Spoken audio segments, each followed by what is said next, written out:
My lucky number is 13. Bonjour et bienvenue dans 13, le podcast en français consacré à Taylor Swift.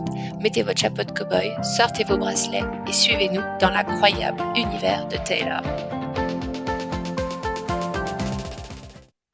Bonjour à tous et bienvenue dans un nouvel épisode de 13. Bonjour Natacha. Bonjour Honorine, ça va? Ça va et toi?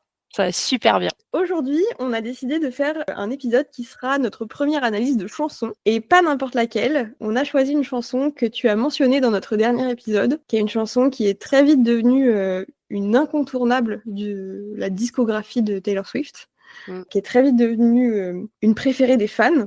Ma préférée. Et on a choisi la chanson You're on Your Own Kid. Ah là là, ça va être génial. On a choisi aujourd'hui donc cette chanson qui est issue de l'album Midnights, qui est sorti en octobre 2022. C'est une chanson qui est quand même assez récente et qui pourtant s'est très vite fait une place de choix dans le cœur des fans et dans la discographie de Taylor, et on va évidemment expliquer au cours de cet épisode pourquoi et comment. On va peut-être commencer par dire que dans l'album Midnights, cette chanson, elle est en 5e position. C'est pas anodin. Ouais, au début de la carrière de Taylor, elle avait l'habitude, sans peut-être s'en rendre compte ou de manière innocente, de mettre les chansons les plus vulnérables et les plus proches de son cœur à la piste 5. Et au final, les fans ont commencé à s'en rendre compte et à le souligner. Et ça s'est rentré dans un petit jeu entre elle et les fans. Et du coup, la piste 5, c'est vraiment la piste très attendue par les fans, qui sont souvent des très très belles chansons, des chansons qui sont très émouvantes et très touchantes aussi. Il y en a plusieurs. Alors, elles le sont pas toutes, hein. Elles sont pas forcément émouvantes ni dans la mélodie, ni forcément dans le tempo. Mais ce qui a le message qui sera derrière la piste 5, ce sera vraiment une chanson qui est par nature plus vulnérable que les autres, où elle se confie vraiment à son public. Je crois effectivement que c'est à partir en fait de All Too Well dans l'album Red que on s'est vraiment rendu compte que la piste 5 était très importante et toujours une chanson, comme tu l'as dit, hyper vulnérable. Donc forcément, quand elle sort un album, c'est toujours la chanson qui est très attendue par les fans, et dans Midnight, elle ne nous a pas déçus. Non, c'est vraiment une très très belle chanson. Moi, c'est la chanson avec laquelle j'ai découvert Taylor Swift, puisque en fait, je l'ai vraiment trouvée sur les réseaux sociaux. C'est celle qui m'a complètement happée. Et donc, c'est une chanson pour laquelle j'ai une affection particulière. En plus de la trouver absolument sublime et universelle, mais ça, on le verra tout à l'heure, c'est toute la partie du pont. On le verra aussi, qui m'a emmenée comme dans une mécanique où je l'écoutais comme ça, énumérer toutes ces situations, et où j'arrivais vraiment à me remettre moi aussi dans cet espace où je m'étais sentie un peu incomprise, pas à ma place ou différente des autres. Et tout de suite, ça a cliqué. Et voilà, c'est un peu une thérapie d'écouter cette chanson. Pour moi, je plein de millions de personnes. Et voilà, donc c'est important. Forcément, pour moi, c'est important d'en parler. Mais en tout cas, c'est important qu'on revienne dessus, parce qu'il y a vraiment des choses très intéressantes à dire. Ouais, je pense que c'est une chanson intéressante. En tout cas, pour une première analyse, pour moi, ça faisait sens qu'on parte là-dessus, parce que en fait, c'est une chanson qui est très narrative déjà. Donc pour moi, en fait, c'est vraiment une chanson qui est assez emblématique du style d'écriture de Taylor Swift. Donc je pense que pour quelqu'un qui connaîtrait pas du tout sa musique, en fait, cette chanson, d'une part, ça donne vraiment une bonne vue globale de sa narration, et d'autre part, en fait, c'est une chanson qui, dans ses paroles, est un peu un condensé de la carrière de Taylor Swift, et donc permet plus ou moins, si on sait lire entre les lignes en tout cas, d'avoir une vue un peu globale de sa carrière. Et même si on n'a pas envie de lire entre les lignes et qu'on prend vraiment ce qu'elle nous explique comme peut-être juste un argent comptant, et en écoutant son histoire qu'elle nous raconte, et au final, on a aussi tout un voyage qui est très intéressant et beaucoup d'émotions. Donc, on va vous laisser peut-être l'écouter pour ceux qui ne la connaissent pas. Comme ça, nous, après, on va pouvoir rentrer dedans, et on va essayer d'aller un peu plus loin dans les lignes. Ouais, alors déjà, on a un premier couplet qui en fait reprend pour moi le tout début de la carrière de Taylor Swift, qui parle d'un amour de jeunesse en été, qui fait vraiment très écho à son premier album. Pour moi, on a un peu des références à ses chansons Tim McGraw et Teardrops on My Guitar, où en fait on a... Qui sont ses Voilà. premiers singles.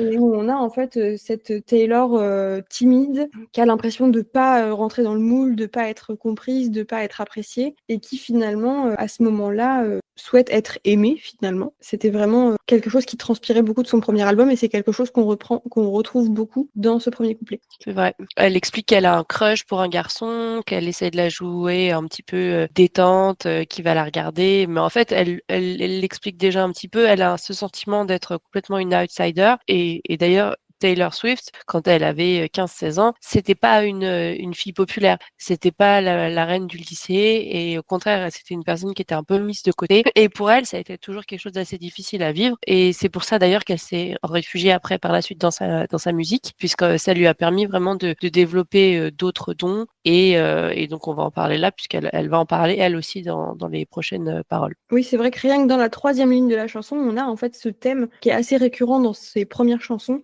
de la fille que personne ne remarque et surtout que le garçon ne remarque pas. Ensuite, on a le pré-refrain, où là, Taylor nous montre que le temps passe et avec une narration qui est quand même assez jolie, puisque plutôt que juste de nous dire que le temps passe, elle nous dit qu'on passe des jets d'arroseur automatique aux cendres de la cheminée, ce qui est du coup très imagé pour nous dire qu'on passe du printemps à l'hiver et du coup que le temps passe de manière générale. Oui, c'est vrai, c'est très très beau. Elle aurait pu dire voilà, de l'été à l'hiver et en fait au final elle a trouvé une manière très très poétique de l'imager et ça va d'une saison à une autre mais aussi d'une saison de la vie à une autre et du coup c'est enfin moi je trouve que c'est à l'image de son écriture. Exactement. Et puis, on a aussi ce côté, du coup, très imagé, mais très américain aussi, parce qu'elle parle des sprinkler splashes, qui sont donc les jets d'arrosage automatique. Évidemment, en français, ça n'a pas la même poésie, mais qui sont hyper communs dans tous les jardins, sur toutes les pelouses des États-Unis. Il y a ces jets automatiques. Et donc, ça parle tout de suite. Dans ce pré-refrain, on a également une phrase où, en gros, elle dit qu'elle attend pour voir quelqu'un à une fête. Et pour moi, finalement, c'est un écho à l'album Red, où elle attend dans la chanson The Moment I Knew. Elle attend son amoureux à son anniversaire qui ne vient jamais. Musicalement, derrière, c'est très pur. Il n'y a pas énormément de choses qui se passent au moins au début. On est juste sur une chanson avec une guitare électrique qui est juste derrière, qui fait une petite mélodie. Et c'est assez rare d'ailleurs qu'on ait de la guitare électrique chez Taylor. Et au fur et à mesure qu'elle raconte cette histoire, on a comme une construction de strates qui se fait comme elle raconte tout ce qu'elle vit. Musicalement, derrière, on a tout plein de couches qui arrivent et qui vont fonctionner toutes les unes avec les autres. Et du coup, jusqu'à ce que on arrive à un momentum qui arrive un peu plus tard. Musicalement, c'est assez pop. C'est une chanson qui est assez up-tempo. Hein. On n'est pas sur une ballade, on n'est pas sur quelque chose de très très calme. Et pour autant, ce qui est assez surprenant, moi je trouve, c'est qu'elle chante pas vraiment. On est vraiment sur presque un parler chanté, tu sais, quelque chose juste elle qui nous parle en fait tout simplement et c'est comme si elle nous mettait dans une confidence comme si on était assis à côté d'elle et qu'elle nous racontait une histoire en fait et ça je trouve ça très intéressant parce que jusqu'à présent elle le faisait pas trop même dans les albums folklore ou même Evermore je trouvais qu'elle était vraiment encore dans la mélodie mais là vraiment elle prend le parti d'arriver et d'être dans cet entre-deux de je chante mais je chante pas vraiment alors quand on la voit faire en live je trouve que ce qui est vraiment intéressant, c'est qu'elle la chante vraiment, mais je trouve que la version studio est beaucoup plus posée. Je sais pas si tu as ce sentiment-là, toi aussi. Oui, on sent que la version live, quand elle la chante, notamment quand elle l'a chantée à plusieurs reprises à l'Eras Tour, et on y reviendra, il y a un côté très cathartique, en fait, dans son interprétation. Et c'est, en fait, pour moi, très intéressant ce que tu dis là, d'une part parce que, en fait, du coup, c'est très cohérent avec le côté très narratif de la chanson. Comme tu dis, elle nous raconte une histoire, et en même temps, ça vient un peu casser le rythme de l'album. Il faut quand même considérer l'album Midnight dans son ensemble. Et on arrive après 4 chansons qui sont quand même assez... Très pop, c'est des gros bangers, ça enchaîne, ça enchaîne. Et du coup, on arrive, ça redescend un petit peu. Et en plus, ça redescend avec cette chanson. Et du coup, on est happé dans cet univers dans lequel elle nous a emmenés d'un coup. Et c'est très, très intéressant à écouter. Exactement. Et donc ensuite, au niveau des paroles, eh bien, on arrive à ce moment où elle dit You're on your own, kid. You always have been. Et là, si vous avez été Swiftie depuis quelque temps et que vous avez suivi l'actualité de Taylor Swift, vous vous rendez compte en écoutant cette chanson pour la première fois. On l'a déjà entendu, ça. Exactement. Il y a comme une impression de déjà-vu parce que quelques mois avant la sortie de l'album, donc on rappelle, on est en octobre 2022, et quelques mois avant, en mai 2022, Taylor Swift reçoit de l'Université de New York un doctorat honorifique. Lorsqu'elle a reçu ce doctorat, Taylor Swift a prononcé un discours à NYU parce que c'était la remise des diplômes. Elle a reçu son diplôme en même temps que tous les autres étudiants de cette promotion 2022. Et donc elle a prononcé un discours devant une grande assemblée dans lequel il y avait en fait pas mal d'easter eggs de l'album Midnight, notamment cette phrase You're on your own. Et c'est assez rigolo parce que cette phrase-là, You're on your own kid, c'est vraiment une phrase qu'on entend comme si c'était un peu un adulte ou une vieille personne qui nous parlait, comme si c'était une personne avec beaucoup de sagesse, qui nous regardait avec son regard attendrissant de l'expérience, etc. Je trouve que le kid derrière, il rajoute vraiment ce côté Infantilisant. ouais, infantilisant et aussi petite tape dans le dos, t'inquiète pas, ça va bien se passer. Et c'est la première fois qu'on l'entend de la chanson et elle va le répéter. Mais cette première fois, quand elle arrive avec cette phrase-là, elle est un peu difficile, je trouve même, à entendre. Elle fait un peu de mal parce qu'on s'attendait pas trop à ça, en fait, Ouais, concrètement. c'est assez dur finalement de se rendre compte que ben t'es tout seul, tu vas devoir te débrouiller tout seul. Et finalement, ce tu à qui elle s'adresse, ce you, c'est elle-même. Mm. Ouais, c'est assez intéressant parce que en fait, au fur et à mesure, vous allez le comprendre, elle se parle à sa jeune version de soi-même et elle reprend en fait toute son histoire.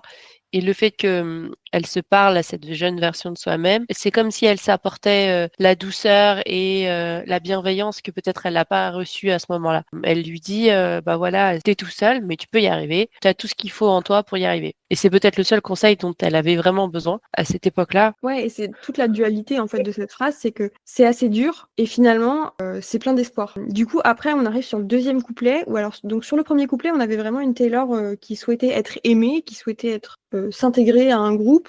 Et par contre, sur le deuxième couplet, on a vraiment ce moment de sa vie où elle a découvert la chanson, où elle a découvert la musique, et où là, tout un nouveau monde s'est ouvert à elle en écrivant dans sa chambre et en commençant à chanter dans des parkings où il y avait peut-être 3 spectateurs, dont sa mère. Ouais, ce qui est très intéressant surtout, c'est que elle utilise cette métaphore de la fleur qui est clos avec elle qui découvre son talent d'écrivain, où en fait, elle se rend compte qu'en écrivant des chansons, elle déclare chez elle beaucoup de talent et beaucoup de plaisir. Et au final, elle a peut-être pas réussi à trouver ce qu'elle voulait de ses relations amoureuses, de son crush, etc. Mais au final, elle s'est retrouvée elle à ce moment-là, ou elle s'est trouvée elle, en fait, à ce moment-là, Mm. dans sa quête. Alors, dans ce couplet, on a une référence à The Great Escape. Donc, moi, je vois deux façons d'interpréter. La première, c'est où elle dit I see the Great Escape, donc je vois la grande évasion.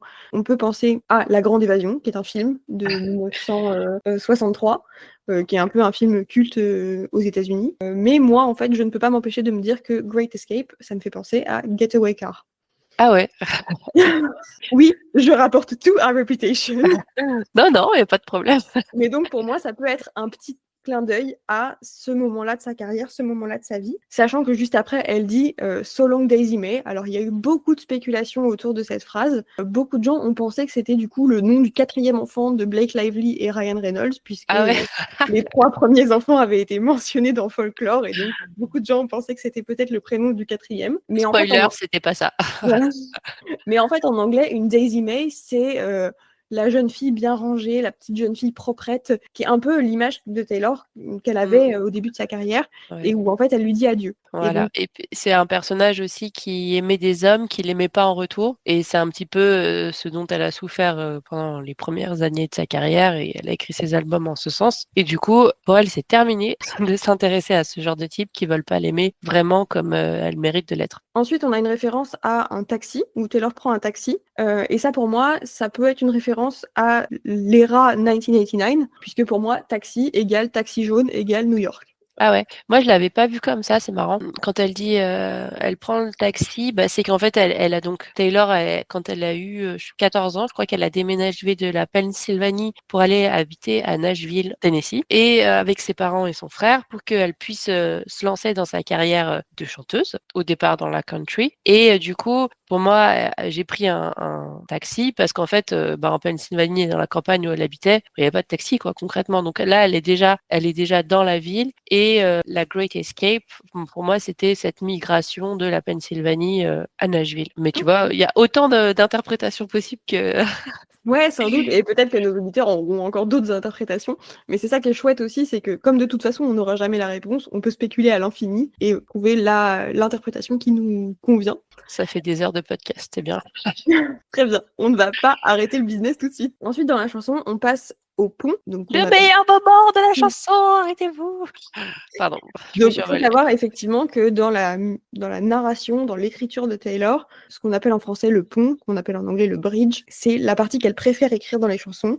Et Ouais, c'est elle l'a souvent dit la plusieurs partie fois. où on a toute l'histoire qui se déroule, ou bien c'est vraiment la partie la plus cathartique, ou c'est vraiment la partie la plus importante de la chanson. C'est la partie que tu aimes le plus chanter ou crier de toute la chanson, Exactement. globalement. Et en fait, là où c'est rigolo, c'est qu'il y a un peu une mise en abîme parce que la chanson est elle-même un condensé de la carrière de Taylor, mais le bridge en lui-même est aussi un condensé. Il y a un condensé dans un condensé. C'est vrai. J'ai lu plusieurs fois qu'il y avait une phrase par era quasiment dans le pont. Il y avait quasiment une phrase par qu'on pourrait relier à par era, donc par album, entre guillemets. Oui, je pense que c'est assez vrai. Alors, et même, il y en a certaines qui, pour moi, peuvent avoir plusieurs interprétations possibles, encore une fois. Donc, elle reprend cette métaphore du temps qui passe, et en disant qu'elle a donné son sang, sa sueur et ses larmes. Alors, Attends, parce que moi, la première fois que j'ai entendu cette phrase, direct, je sais pas si vous avez cette ref-là aussi, mais moi, c'était Winston Churchill pendant la Seconde Guerre mondiale. oui, Et tout oui. à fait. Et là, on revient dans un sous-thème que on a beaucoup dans les chansons de Taylor, la référence à la guerre. T'es en train de teaser un futur épisode de Non, podcast, bah, là, donc, déjà. en fait, moi, c'est vraiment quand je l'ai entendu la première fois, et c'est marrant parce que du coup, j'ai lu après plein d'autres choses sur des gens qui disent que ça rapporte à Red, etc. Mais en fait, pour moi, c'était la référence à la guerre, en fait. Je le voyais, je l'ai même jamais vu autrement, donc c'était assez drôle. Alors, c'est vrai que souvent, la référence au sang, la sueur et les larmes, c'est assez connoté guerre. Mais moi, je vais te parler d'autre chose. Je vais te parler d'une chanson qui est jamais sortie, que Taylor a écrite en 2004, Ah, les qui fameuses. s'appelle... Je sors encore de mon chapeau une chanson jamais sortie, qui s'appelle Who I've Always Been. Intéressant. En fait, c'est une chanson qui s'adresse à une rivale musicale qui faisait aussi un peu des petits concerts à Nashville au moment où Taylor a démarré sa carrière et où elle reproche à cette rivale finalement de pas trop se fouler, alors que Taylor, elle, donne son sang, sa sueur et ses larmes pour s'en sortir et pour devenir et pour percer dans le milieu. Incroyable. Voilà, il y a sûrement plein d'autres. Enfin, c'est génial qu'on arrive à trouver sur 4 mots autant d'interprétations. Je trouve ça génial. La phrase après, où elle dit j'ai organisé des fêtes et affamé mon corps. Bon, là, il n'y a pas trop de doute possible sur le fait qu'on est plutôt sur l'époque 2013-2014, où Taylor était très connue notamment pour organiser des grosses soirées, notamment les grosses fêtes du 4 juillet pour la fête de Mm. l'indépendance, Mm, et mm. où à ce moment-là, elle était très très maigre. On l'a su après, elle avait des gros troubles du comportement alimentaire à ce moment-là. Parce C'est la que première fois qu'elle le mentionne dans une chanson. Exactement. Donc c'est quand même très important parce que c'était une période de sa vie qui, à mon avis, était pas drôle du tout et sur laquelle elle est revenue avec beaucoup d'émotions dans le documentaire Miss Americana qui est sur Netflix. Mais c'est vrai que c'est la première fois qu'elle en parle. Ouais. Alors, musicalement, il se passe un truc là, sans qu'on s'en rende compte, parce qu'elle enchaîne du coup toutes ces phrases où elle raconte des choses sur elle-même. Mais en fait, on a les pianos qui avancent encore un peu plus vite et vraiment, on a l'impression d'être embarqué dans une sorte de tourbillon. Enfin, moi, c'est vraiment l'effet que ça me fait. J'ai vraiment l'impression de rentrer dans une sorte de tourbillon d'émotions, comme pour marquer un tempo ou s'il fallait marquer des chapitres absolument. Toutes ces phrases là, elles sont suivies par beaucoup d'instruments et de mélodies. Et ce que je trouve intéressant, c'est que ça monte vraiment en fait tout doucement, comme pour atteindre un moment clé et qui va être la fin du bridge. Et vraiment, je trouve que c'est très très, ça me procure beaucoup d'émotions. En tout cas, ce moment-là, ça m'émeut beaucoup. Ouais, c'est vrai qu'on l'a dit, c'est une chanson dans laquelle il y a beaucoup d'émotions et on sent que vraiment ce moment-là du pont, il y a vraiment une construction d'émotions petit à petit pour arriver, comme tu dis, à vraiment un paroxysme à un moment donné qui est très fort, mais qui est très libérateur finalement. Elle a aussi cette phrase à la fin du bridge où elle parle de regarder autour d'elle dans une robe tachée de sang. Alors ça, c'est vrai que ça a toujours été une phrase un peu énigmatique pour les fans parce que on n'a jamais vu Taylor dans une robe tachée de sang. Mais pour moi, ça peut être une référence au film Carrie, Mm. Ouais, j'avais euh, aussi cette idée-là. où en fait c'est une femme qui se retrouve humiliée en public, potentiellement en référence au VMAs de 2009. C'est d'autant plus une fille qui en fait a toujours été mise de côté, a été à l'écart, Carrie dans le film, qui en fait des pouvoirs magiques et qui au moment du bal de promo, quand elle se fait justement renverser le seau de sang sur elle, elle arrive plus à contrôler ses pouvoirs et du coup elle utilise ses pouvoirs de manière un petit peu délétère. Mais voilà, du coup, ça peut être aussi une image pour elle de dire, bah voilà, en fait, elle avait ses pouvoirs, entre guillemets, Taylor avait ses propres pouvoirs à elle, et ça a été le moment où tout a explosé. Et ce qui est génial, parce que du coup, si on rapporte ça à ce moment des VMAs de 2009, où le moment où elle a été humiliée par Kanye West, encore une fois, promis, on y reviendra dans un autre épisode. Et bien, suite à cette humiliation, qu'est-ce qu'elle a fait? Elle a écrit l'album Speak Now, qu'elle a écrit entièrement seule. Parce que juste avant, justement, elle était un peu remise en question. On lui disait que elle écrivait pas ses chansons toute seule, on remettait beaucoup en cause ses talents d'écrivaine. Et ben, elle a dit, bah, vous savez quoi, je vais écrire un album toute seule et vous allez voir ce que vous allez voir. Et c'est un très bon album. Moi, je trouve que ce qui est intéressant dans cette chanson, c'est qu'il y a autant de manières de l'interpréter que de manières de l'écouter. Et c'est aussi ce qui la rend à la fois très intime, parce qu'on a vraiment l'impression enfin, on peut se connecter avec elle sur plein de sujets, et pourtant, elle est hyper universelle, c'est-à-dire qu'en fait, on peut se connecter avec elle sur plein de sujets, et c'est vraiment ce qu'elle fait de mieux dans tout son art, c'est qu'en fait, elle arrive à nous raconter des choses sur elle. Globalement, elle est en train de nous raconter sa vie, là, pour en tirer des conclusions et nous montrer, en fait, qu'elle, elle vit exactement les mêmes choses que nous, juste pas à la même échelle. Et ça, c'est vraiment le pouvoir de Taylor Swift, son positionnement marketing, entre guillemets, hein, parce que c'est son rôle, en fait, c'est la place qu'elle se donne, ce rôle de grande sœur, ce rôle de copine qui est là pour nous, qui a vécu des expériences et qui nous les raconte dans ses chansons. Et c'est vraiment du génie, et c'est une des plus belles chansons qu'elle ait faites. Je marque mes mots. Ouais, c'est une chanson qui finalement parle de grandir, de mûrir, du fait aussi d'avoir grandi un peu à part, d'avoir eu une vie un peu à part. Mais c'est finalement une chanson sur le passage à l'âge adulte. Alors, on peut évidemment pas finir de dérouler les paroles sans parler de la toute fin de la chanson. Ouais. La chanson est finalement termine sur une note plutôt optimiste, Positif, ouais. positive, mais il y a surtout cette phrase dans laquelle elle dit Make the friendship bracelets, fabrique les bracelets d'amitié. Et les Swifties, eh bien, ont pris cette phrase au mot. Et suite à cette chanson, que les fans ont commencé à fabriquer des bracelets en masse, où je pense que le commerce de la perle a explosé. C'est clair. Et où finalement là, les fans se sont mis à fabriquer des bracelets d'amitié et à se les échanger lors des concerts, et c'est devenu une institution entre fans. Et c'est Ça se devenu faisait vraiment... pas avant? Ça se faisait pas avant.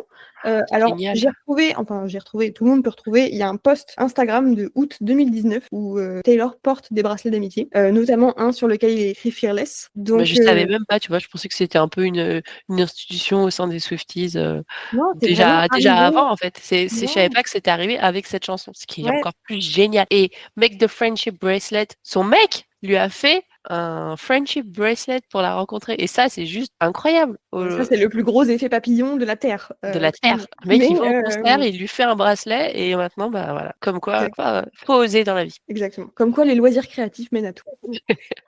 Mais voilà, en tout cas, c'est un truc que les fans ont vraiment pris à cœur, et c'est devenu une institution, et c'est devenu aussi un moyen pour les fans de se connecter entre eux lors des concerts. C'est un moyen que les gens ont eu d'aller les uns vers les autres. Moi, j'ai échangé des bracelets avec des gens que je connaissais pas et que je reverrai jamais. J'ai les bracelets chez moi et je les adore, et c'est des petits trésors en fait que j'ai collectés, et j'en ai des super beaux, et il y a des gens qui ont fait des trucs de malades, et c'est devenu en vrai un symbole des Swifties, quoi. Il y a une phrase qui est juste avant de Make the Friendship Bracelet, c'est quand elle dit Everything you lose is a step you take. Tout ce que tu vas faire dans ta vie, même si tu échoues, même si c'est dur, c'est toujours un pas en avant vers toi et vers le futur. Je trouve que cette phrase, elle est vraiment très très belle. Elle est vraiment pleine d'espoir, et ça encourage vraiment les gens à faire et à avancer. Pour moi, si je devais retenir une phrase, ce serait celle-ci. Ouais, c'est vraiment cette idée de se dire, deux pas en avant, un pas en arrière, c'est quand même toujours un pas en avant. Exactement. Voilà, je l'aurais pas dit mieux.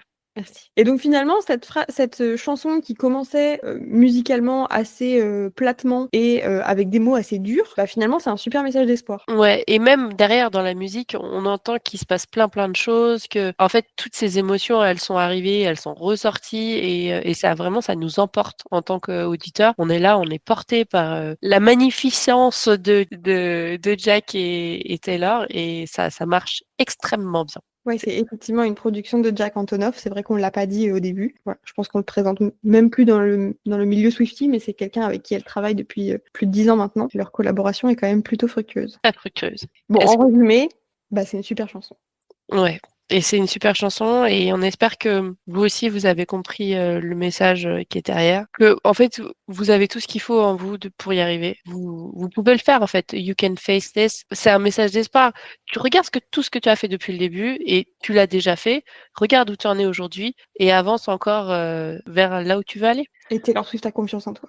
Voilà, exactement. Mais par contre, ça dépend que de toi. Et c'est très américain comme mentalité. Ouais, c'est vrai, c'est vrai. Tu peux faire tout ce que tu veux, mais il faut que tu te donnes les moyens. Alors, ce qui est pas tout à fait vrai non plus, hein, parce que globalement, Taylor, elle ne serait pas là où elle en est aujourd'hui si ses parents avaient pas quitté la Pennsylvanie. Enfin, je ne pense pas, hein, avaient pas quitté la Pennsylvanie pour partir à Nashville et pour faire le tour des maisons de disques pour qu'elle puisse avoir un contrat. Donc, ça dépend d'elle, oui, mais pas que. Oui, je pense qu'il faut pas le voir comme une leçon de morale. Effectivement, elle a aussi grandi dans un milieu très privilégié, avec une famille qui était aisée financièrement, qui a cru en ses rêves, qui a cru en elle. Voilà, il y a plein de facteurs qui font qu'on pourrait dire que Taylor était privilégiée. Pour autant, à chaque fois qu'elle a eu un obstacle dans sa vie, dans sa carrière, elle l'a surmonté et elle en a fait quelque chose de beau. Ouais. Et c'est ça qu'il faut retenir. Dans les faits marquants aussi autour de cette chanson, Stevie Nicks, qui est mentionné dans le dernier album de Taylor, a remercié Taylor en concert récemment d'avoir écrit cette chanson lorsqu'elle a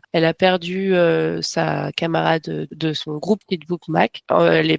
Forcément, elle a perdu une amie avec qui elle était proche depuis plus de 50 ans. Et sur scène, elle a remercié Taylor d'avoir écrit cette chanson.